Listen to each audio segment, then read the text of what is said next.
एक घर तब तक घर नहीं कहलाता जब तक उसमें एक ऐसा मुखिया ना हो जो घर को सिर्फ चलाता नहीं बल्कि उसे जीवन देता है। और अगर मुखिया गलत निकले तो पूरा वंश तक मिट सकता है। इसीलिए आचार्य चाणक्य ने हजारों साल पहले ही कह दिया था, जिस घर का मुखिया मूर्ख हो वहाँ शांति और सम्मान टिक नहीं सकते। आज हम बात करेंगे उन 9 गुणों की जो हर घर के मुखिया में होने की चाहिए, क्योंकि यह गुण नहीं, यह चाणक्य की आग है जो पूरे घर को उजाले और अनुशासन से भर देती है। चाणक्य नीति नंबर 1, मुखिया वह नहीं जो ऊंचा बोले, मुखिया वह है जिसकी मौजूदगी ही शांति पैदा करे। आचार्य चाणक्य कहते हैं, जो घर का नेतृत्व करता है उसमें क्रोध नहीं, विवेक होना चाहिए। वह हर बार बोलकर नहीं, कई बार चुप रहकर भी नेतृत्व करता है। एक बार मगध के दरबार में जब युद्ध की आशंका मंडरा रही थी तो सभी मंत्री घबराए हुए थे। सब एक दूसरे पर आरोप लगा रहे थे, लेकिन तभी चाणक्य खड़े हुए, ना जोर से बोले ना हाथ उठाए, बस शांत स्वर में बोले, जब घर में आग लगी हो तो पाने वाला चाहिए, घी डालने वाला नहीं। बस इतना कहा था और पूरा दरबार शांत हो गया। आज घरों में मुखिया सिर्फ आदेश देता है लेकिन खुद उदाहरण नहीं बनता। सच्चा मुखिया वो होता है जो पहले खुद शांत होता है ताकि घर भी शांत रह सके। तो पूछिए खुद से, क्या आपकी मौजूदगी घर में शांति फैलाती है या डर? लेकिन शांति अकेले काफ़ी नहीं। जो घर का मुखिया है उसमें एक और बेहद ज़रूरी गुण होना चाहिए, वरना हर रिश्ता धीरे धीरे टूटने लगता है। चाणक्य नीति नंबर 2, मुखिया वह है जो सुनने की कला जानता हो, बोलने की नहीं। चाणक्य कहते हैं, जो मुखिया सुन नहीं सकता वो सही निर्णय कभी ले नहीं सकता। आज के समय में पिता, बड़े भाई या घर के मालिक सुनना भी भूल गए। हर किसी को लगता है मैं जानता हूँ सब कुछ, लेकिन चाणक्य की नीति कहती है, जब तुम सुनते हो तो सिर्फ शब्द नहीं सुनते, तुम उस व्यक्ति के भीतर के दर्द और सोच को भी समझते हो। एक बार चंद्रगुप्त खुद चाणक्य से कहा, बैठा, आपने तो मुझे कभी समझा ही नहीं। चाणक्य ने उत्तर में कुछ नहीं कहा, बस 3 दिन तक कुछ नहीं बोले। तीसरे दिन बोले, नेता वही है जो मौन भी संवाद ढूंढे ले। अगर घर का मुखिया बच्चों की बात, पत्नी की बात या बुजुर्गों की चुप्पी नहीं समझ पाता तो वह केवल कमांडर है, नेता नहीं। अब सोचिए, क्या आप अपने घर में सबसे ज़्यादा बोलते हैं या सबसे ज़्यादा सुनते हैं? लेकिन सिर्फ सुनना ही काफ़ी नहीं, मुखिया में एक और ऐसी चाणक्य चाल होनी चाहिए जो घर को टकराव से बचा सके। चाणक्य नीति नंबर 3, मुखिया को माफ़ करना आना चाहिए लेकिन मूर्खता को नहीं सहना चाहिए। आचार्य चाणक्य ने यह नीति खास तौर पर परिवार के लिए लिखी थी। एक बार उनके ही शिष्य ने भारी गलती कर दी। चाणक्य ने ना तो उसे सजा दी ना उसे तुरंत माफ़ किया। इन्होंने बस कहा, माफ़ वही किया जा सकता है जो खुद को सुधारना चाहता है। आज घरों में मुखिया या तो हर गलती माफ़ करता है और घर बर्बाद हो जाता है, फिर हर गलती पर इतना सज़ा देता है कि लोग डरने लगते हैं। संतुलनहीन नेतृत्व की असली परीक्षा है। माफ़ करना कोई कमज़ोरी नहीं, लेकिन हर बार आँख मूंद लेना मूर्खता है। लेकिन इन 3 गुणों के बाद जो अगला गुण है वह पूरे घर को दिशा देता है। अब आगे आप जानेंगे कि कैसे एक मुखिया की सोच पूरे वंश का भविष्य तय करती है और क्या होना चाहिए जब घर का मुखिया निर्णय लेने में डरने लगता है। लेकिन यहाँ एक बात और समझो, जिस घर का मुखिया हर समय सिर्फ दूसरों को समझाने में लगा हो और कभी खुद को ना समझे तो वह सच्चा विकास नहीं होता। एक अच्छा राजा वो नहीं होता जो सिर्फ आदेश दे, बल्कि वो होता है जो सबसे पहले खुद पर शासन कर सके। चाणक्य नीति नंबर 4, जो व्यक्ति अपने घर में सबसे पहले खुद को बदलना शुरू करता है वही घर का असली नेता कहलाता है। एक बार की बात है, चाणक्य से एक गृहस्थ पुरुष मिलने आया। उसके चेहरे पर चिंता की रेखाएं थीं। वो बोला, आचार्य, मेरे बच्चे बिगड़ते जा रहे हैं, मेरी पत्नी भी बात नहीं मानती, घर में शांति नहीं। चाणक्य ने उसकी बात सुनी और केवल एक वाक्य कहा, घर का पतन तब शुरू होता है जब उसका मुखिया केवल अधिकार जताता है पर स्वयं कोई आदर्श नहीं बनता। उस दिन वह व्यक्ति कुछ नहीं बोला, पर कुछ दिनों बाद जब फिर से आया तो उसके चेहरे पर शांति थी। वो बोला, आचार्य, मैंने आपकी बात को जीवन में उतार लिया। अब मेरे बच्चे मेरी बात सुनते हैं, क्योंकि मैं पहले उन्हें सुनता था। मेरी पत्नी मुझसे खुलकर बात करती है, क्योंकि अब मैं उस हुक्म नहीं जलाता बल्कि उसका साथ देता हूँ। यही है नेतृत्व की असली परीक्षा। नेता वो नहीं जो डराए, नेता वो जो दिशा दिखाए। और घर का नेतृत्व शक्ति से नहीं, प्रेम से चलता है। चाणक्य नीति नंबर 5, जो मुखिया क्रोध में भी धैर्य ना खोए, वही परिवार को टूटने से बचाता है। एक मुखिया को कभी क्रोध के तूफान में अपनी नाव नहीं डुबोनी चाहिए। उसकी चुप्पी भी बोलनी चाहिए, लेकिन सच्चाई में, और उसकी आवाज़ भी उगनी चाहिए, लेकिन मर्यादा में। कई बार घर के सदस्य कुछ ऐसा कर जाते हैं जो दिल को दुखा देता है, पर अगर उसी समय मुखिया भी अपना धैर्य छोड़ दे तो वह आग में घी डालने जैसा होता है। सच्चा नेता वो है जो आग बुझाए, ना किसी उसमें हाथ झोंक दे। अब आप सोच रहे होंगे, क्या इतना कुछ एक इंसान कर सकता है? तो याद रखो, हर इंसान में एक चाणक्य छिपा होता है। बस वह तभी जागता है जब वह दूसरों से पहले खुद से सवाल पूछता है। अब आगे आपको पता चलने वाला है, घर का ऐसा कौन सा गुण है जो अगर मुखिया में ना हो तो घर खोखला हो जाता है, बाहर से सुंदर और भीतर से वीरान। अगर आपने कभी तक सब्सक्राइब नहीं किया तो ज़रूर करें, क्योंकि नीति आपकी सोच को हिला देगी। लेकिन ध्यान रखना, घर केवल ईंट पत्थर से नहीं बनता, उसे चलाने वाले लोगों की नीयत ही उसका असली स्वरूप तय करती है।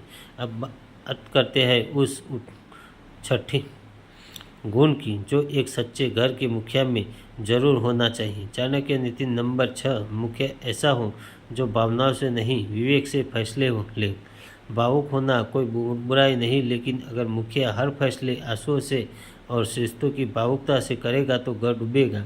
आचार्य चाणक्य कहते हैं, जहाँ निर्णय करने की घड़ी आए वहाँ आंखों में पानी नहीं, मस्तिष्क में अग्नि होनी चाहिए। परिवार में सबसे सुख दुख को समझना चाहिए, लेकिन उससे परे जाकर देखना चाहिए कि कौन सा निर्णय पूरे परिवार को भविष्य में सुरक्षित और सशक्त बनाएगा। एक मुखिया को कभी कभी वह भी करना होता है जो सभी सबको अच्छा ना लगे, लेकिन आने वाले कल में वही फैसला सबको बचा ले। जैसे एक पिता अपने बच्चों को खेलने से रोककर पढ़ाई करवाता है, उस वक्त बच्चा नाक होता है, पर वही बच्चा एक दिन उसी शक्ति को सलाम करता है। चाणक्य नीति नंबर 7, मुखिया की सोच सीमित नहीं, दूरदर्शी होनी चाहिए।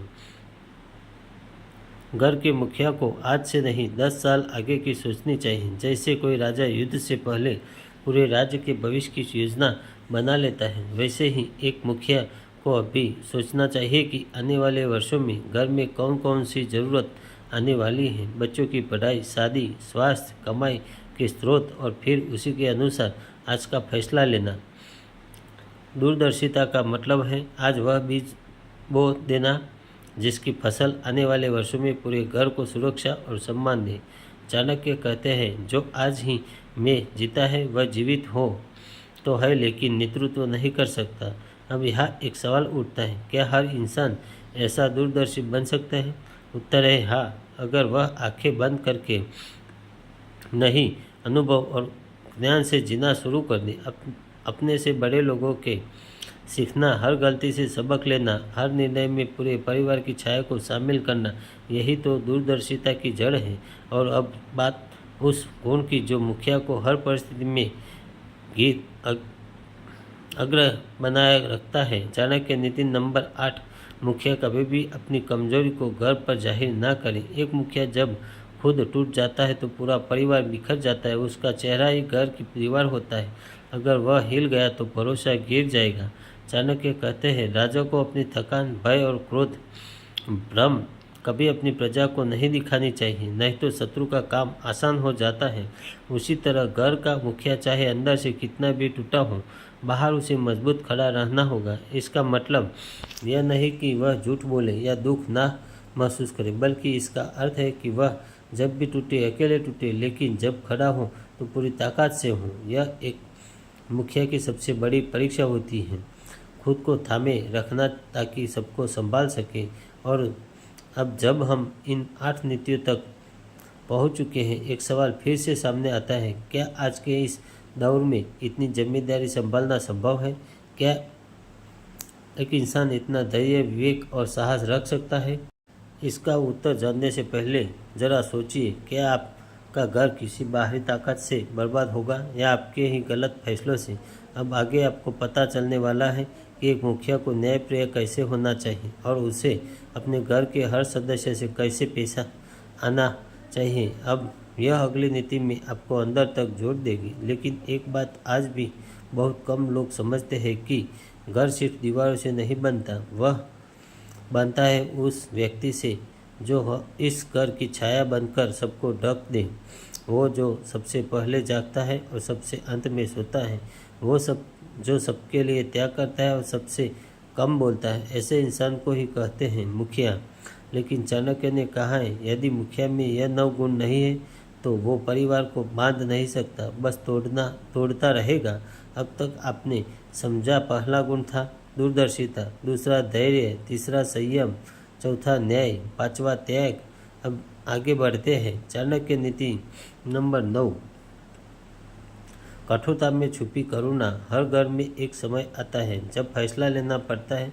बच्चा गलत राह पकड़ता है, कोई सदस्य भावनाओं में बहकर नुकसान की ओर बढ़ता है। उस वक्त मुखिया को सिर्फ पिता नहीं, राजा बनकर निर्णय लेना पड़ता है। कभी कभी प्रेम को दंड के रूप में दिखाना पड़ता है। आचार्य चाणक्य ने स्पष्ट कहा है, वह राजा अधर्मी होता है जो मोहवश दोषियों को क्षमा कर दे। मुखिया का मतलब यह नहीं कि हर समय मुस्कान बांटो, कभी कभी तेवर भी दिखाने पड़ते हैं, क्योंकि घर को दिशा चाहिए, सिर्फ दया नहीं। जो निर्णय दिल को चीर दे पर पूरे परिवार को बचा ले, वह ही असली मुखिया होता है।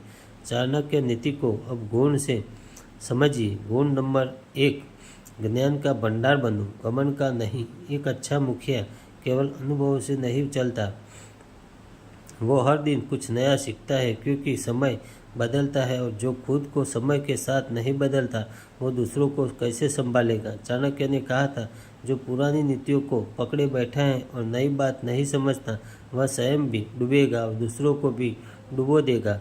मुखिया को चाहिए कि वह किताबों से, जीवन के अनुभवों से और अपने से छोटे बड़े लोगों से भी सीखता रहे, क्योंकि जिस घर का मुखिया ज्ञानी नहीं, वह घर समस्याओं का जंगल बन जाता है। अब तक आपने 9 नीतियों और नियम के गुण को सुनी। छठी, जब दिल कठोरता मांगता है। 7वीं, जब घमंड नहीं, ज्ञान चाहिए। लेकिन अब जो नीति आप जानने वाले हैं वह एक ऐसी परीक्षा है जिसे हर मुखिया को बार बार देना पड़ता है। अगर आप सच में अपने घर को संभालना चाहते हैं तो अगली नीति आपके जीवन का आईना बन सकती है। अब आगे आपको पता चलने वाला है क्या आप होता है जब मुखिया के सामने अपने ही खड़े हो जाए, जब भी उसे घर को बचाना पड़े। आप सुन रहे हैं चाणक्य, जहाँ शब्दों के बीच की पूरी चुप्पी भी बोलती है और हर सीख जीवन को मोह। और यही वो क्षण होता है जब एक घर की नींव हिलने लगती है, जब घर का मुखिया अपनी आंखों के सामने अपनों को बिखरता देखता है लेकिन कुछ कर नहीं पाता, क्योंकि उसके भीतर एक गुण की कमी भी, वो गुण जो चाणक्य कहते हैं, नेतृत्व के बिना परिवार दिशा नहीं पाता। गुण नंबर 2, नियोजक का पिता भवती। जो प्रिय परिवार का नेतृत्व नहीं कर सकता वो उसका पालन नहीं कर सकता। घर का मुखिया वो नहीं जो सबसे ऊंची आवाज़ में बोले, बल्कि वो है जो सबसे पहले खुद को अनुशासित करे और फिर दूसरों को भी उसी मार्ग पर चलाए, लेकिन प्रेम और बुद्धि के साथ। यही नेतृत्व है। एक उदाहरण समझिए। राजा पोरस के समय में उसके परिवार में एक बड़ा संकट आया। बड़े भाई छोटे से नाराज थे और राजमहल के अंदर ही कलह शुरू हो चुकी थी। कोई किसी की नहीं सुनता। तब एक बूढ़ा मंत्री चाणक्य का शिष्य राजा से बोला, राजन, अगर आप नेतृत्व नहीं करेंगे तो जल्दी ही यह परिवार राज का शत्रु बन जाएगा। राजा ने स्वयं सबसे पहले नियम, सबसे पहले भोजन नहीं, सबसे अंत में सबसे पहले काम, सबसे अंत में आराम और निर्णय लेने से पहले सबसे ज़्यादा सुनना। धीरे धीरे घर फिर से एकजुट हुआ। अब ध्यान दीजिए, आपका घर छोटा हो या बड़ा, नेतृत्व तो वही निभाएगा जो सबसे ज़्यादा सहनशील होगा और जो यह कहने की हिम्मत रखेगा, हाँ गलती मेरी भी थी। अगर आप घर के मुखिया हैं तो यह गुण आत्मसात कीजिए, वरना घर के लोग आपकी मौजूदगी में भी खुद को अकेला समझे ले। लेकिन क्या केवल नेतृत्व ही काफ़ी है? अगर कोई मुखिया ध्यान करना ना जाने, अगर उसमें भेदभाव हो, तो उस नेतृत्व का क्या मूल्य? अब जो आप सुनने जा रहे हैं वह तीसरा गुण है, जो अगर ना हो तो घर धीरे धीरे टूटता नहीं, सड़ता है। अब आगे आपको पता चलने वाला है, घर का मुखिया यदि न्यायप्रिय ना हो तो उसका अपना ही परिवार उसे काटने लगता है। और यही है अगला भाव, जहाँ चाणक्य की अगली नीति आपको जब जोड़ देगी। जब घर का मुखिया अपनी आंखों में खून नहीं पर दया का पानी रखता है, जब उसकी बातों में डर नहीं पर सम्मान छुपा है, तो पूरा घर पत्थर की दीवारों से नहीं, उस मुखिया की सोच से खड़ा होता है। लेकिन याद रखो, हर मुस्कान के पीछे कोई त्याग छुपा होता है, हर आदेश से पहले कोई आत्म बलिदान की कहानी। इसलिए चाणक्य नीति कहती है, गुण नंबर 3, जो राजा मुखिया अपने घर के सबसे छोटे व्यक्ति की भी चिंता करता है, वही सच्चा शासक कहलाता है। आज हम जो चौथा गुण बताएंगे वह उतना ही मुश्किल है जितना जरूरी। गुण नंबर 4, आत्मनियंत्रण और क्रोध पर विजय। घर का मुखिया अगर अपने क्रोध का गुलाम है तो वह खुद अपने ही साम्राज्य को नष्ट करने वाला रावण बन जाएगा। चाणक्य कहते हैं, जिसने अपने मन को नहीं जीता वह दूसरों को क्या मार्ग दिखाएगा। बहुत बार घर में समझाइए इसीलिए नहीं आती क्योंकि हालात खराब है, बल्कि इसलिए आती है क्योंकि घर का मुखिया परिस्थिति के बजाय अपने गुस्से पर प्रतिक्रिया देता है। आप सोचिए, अगर बाप चिल्लाएगा तो बेटा डर जाएगा, अगर पति गुस्से में फैसला करेगा तो पत्नी की उम्मीदें टूटेगी, अगर बूढ़ा पिता भी घर में चीखने लगे तो परिवार टूट जाएगा। इसलिए चाणक्य कहते हैं, मन को जीतने वाला ही सच्चा नेता होता है। मुखिया को निर्णय लेने समय शोर नहीं, शांति से सोचना चाहिए, क्योंकि एक गलत शब्द, एक गलत निर्णय पूरे घर को हिला सकता है। अब आगे जो जानने वाले हैं वह इतना तीखा और कड़वा है कि शायद कोई भी मुखिया खुद पर लागू करने से पहले 10 बार सोचेगा। गुण नंबर 5, स्वयं को सबसे छोटा मानने की भावना। हाँ, आपने सही सुना, चाणक्य नीति कहती है, जो व्यक्ति स्वयं को सबसे छोटा मानता है वही सबसे बड़ा बनता है। मुखिया वही महान होता है जो सबकी बात सुने, सबको समझे और खुद को सबसे ऊपर नहीं बल्कि सबसे नीचे रखें। जब पिता यह माने कि वह अपने बच्चों से भी खुद कुछ सीख सकता है, जब पति यह समझे कि पत्नी की राय में भी गहराई हो सकती है, जब बड़ा भाई यह जाने कि छोटा भी सही हो सकता है, तभी परिवार में वह विश्वास पैदा होती है जो केवल डर से नहीं बल्कि आदर से जुड़ता है। यह शासन नहीं, क्योंकि ताकत हमेशा ईगो साथ लेकर आती है। पर चाणक्य कहते हैं, जिसने अपनी ताकत को विनम्रता से ओढ़ लिया वही बुद्धिमान है। मुखिया को हर रोज यह तय करना होता है, क्या मैं सम्मान चाहता हूँ या सिर्फ डर, क्योंकि जो डर से चलता है वह एक दिन विद्रोह करेगा, पर जो प्रेम से चलता है वह पीढ़ियों तक साथ निभाएगा। और अब जो छठा गुण आप जानने वाले हैं वो एक ऐसा रहस्य है जिसे अगर घर का मुखिया समझ जाए तो घर में कभी फूट नहीं पड़ेगी और कभी किसी का विश्वास नहीं डगमगाएगा। क्या आप तैयार हैं अब उस सबसे ज़रूरी, सबसे अनदेखे गुण को जानने के लिए? तो जुड़े रहिए, क्योंकि आगे आप जानेंगे वह रहस्य जो चाणक्य ने केवल अपने शिष्यों को बताया था और जो आज एक अच्छे घर को महान घर बना सकता है। अब बात करते हैं 7वें गुण की, जो एक मुखिया के पास होना अनिवार्य है। गुण नंबर 7, निर्णय लेने की क्षमता। जहाँ सब चुप हो वहाँ बोलने की हिम्मत। जिस घर का मुखिया निर्णय नहीं ले सकता वहाँ उथल पुथल रहती है, वहाँ बच्चे उलझ जाते हैं, स्त्रियाँ असमझ में रहती हैं और पूरा घर एक लावारिस जहाज की तरह भटकता है। अक्सर घरों में मैंने देखा है, संकल्प में लुटा के आता है, पैसा डूबता है, कोई नौकरी छोड़ देता है या किसी लड़की के रिश्ते में अड़चन आ जाती है और उस वक्त सबकी निगाहें मुखिया की तरफ होती हैं। लेकिन वह आदमी ही चुप बैठा हूँ, टाल रहा हूँ, बहाने बना रहा हूँ, तो समझिए दिशाहीन है। चाणक्य कहते हैं, विपत्ति के समय जो व्यक्ति निर्णय से भागे वो जीवन में कभी नेतृत्व नहीं कर सकता। गुण नंबर 8, नेतृत्व का मतलब ही है सही समय पर सही निर्णय। हो सके तो सबसे को वह निर्णय अच्छा ना लगे, हो सकता है वह निर्णय आज नुकसानदेह लगे, लेकिन अगर वह दूरदृष्टि से लिया गया हो तो फल कल वही घर को डूबने से बचा लेगा। कई बार निर्णय का मतलब होता है किसी अपने को मना कर बेटे को विदेश भेजने से रोक देना, बहू के मायके से बार बार आने जाने पर सख्ती करना या किसी रिश्तेदार को पैसे देने के इनकार करना। यह सब फैसले दिल को तोड़ते हैं, लेकिन अगर वह फैसले पूरे परिवार को बचाते हैं तो वह सही निर्णय होते हैं। एक मुखिया का फैसला भावनाओं से ज़्यादा बुद्धि से लिया जाता चाहिए। अब जरा एक उदाहरण सुनिए। बनारस का एक परिवार था, 2 बेटे थे, एक बेटी। बड़े बेटे ने एक स्टार्टअप शुरू किया, लाखों का निवेश मांगा। बाप ने मना कर दिया, कहा तू अनुभव नहीं रखता, यह पैसा तेरा नहीं पूरे घर का है। बेटा नाराज हो गया, माँ भी बोल पड़ी, इतना तो कर ही सकते हो अपने बेटे के लिए। बेटी भी बोली, भैया तो कुछ कर ही रहे, लेकिन बाप अड़िग रहा। 3 साल बाद बेटा कर्ज में डूब गया और वही पिता जिसके बात तब किसी ने नहीं मांगी उसी के साथ लौटे और उसी ने सबकी जिम्मेदारी उठाई। मुखिया वही होता है जो भावनाओं की आंधी में भी अपनी सूझबूझ से टिके रहे। अब जरा सोचिए, अगर उस बाप ने सबकी भावनाओं में बहकर फैसला किया होता तो क्या पूरा घर उस गर्द से बाहर आ जाता? मुखिया के निर्णय का असर केवल आज पर नहीं, आने वाले पीढ़ियों पर होता है। अब तक हमने जिन गुणों की बात की वह सब एक चित्र बनाते हैं, एक ऐसे इंसान का चित्र जो केवल कमाता नहीं बल्कि सबको संभालता है, जो चुपचाप त्याग करता है लेकिन सामने कभी शिकायत नहीं करता। लेकिन अब जिस गुण की बात करेंगे वो है मुखियागिरी। अगर वह ना हो तो बाकी सब बेईमानी हो जाती है। हम आगे जो जानने वाले हैं वो इस पूरे वीडियो का सबसे गहरा, सबसे भावनात्मक हिस्सा है। इसलिए अगर आप सच में इस विचार को जीवन में उतारना चाहते हैं तो इस अंतिम गुण को पूरे ध्यान से सुनिए।